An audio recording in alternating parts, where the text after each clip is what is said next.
La note, sortie hier 10 mars par le ministère de la Jeunesse et des Sports, vient remettre en cause la tenue de ces rencontres. Par cette note, le ministère de la Jeunesse et des Sports suspend jusqu'à nouvel ordre toutes les compétitions sportives internationales prévues sur le territoire national impliquant le rassemblement des athlètes malgaches. Cette mesure s'applique aussi aux compétitions nécessitant le déplacement des athlètes malgaches à l'extérieur. Le ministère explique que cette disposition rentre dans le cadre de la prévention de la propagation du coronavirus.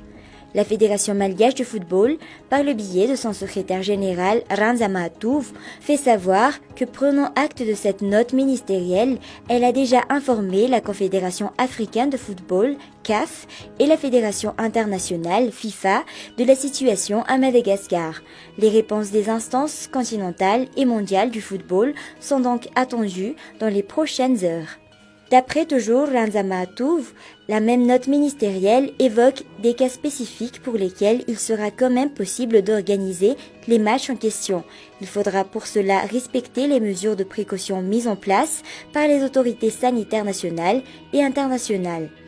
Si la CAF maintient son calendrier inchangé, nombreux joueurs de l'équipe nationale risquent de ne pas pouvoir participer à cette double confrontation avec la Côte d'Ivoire.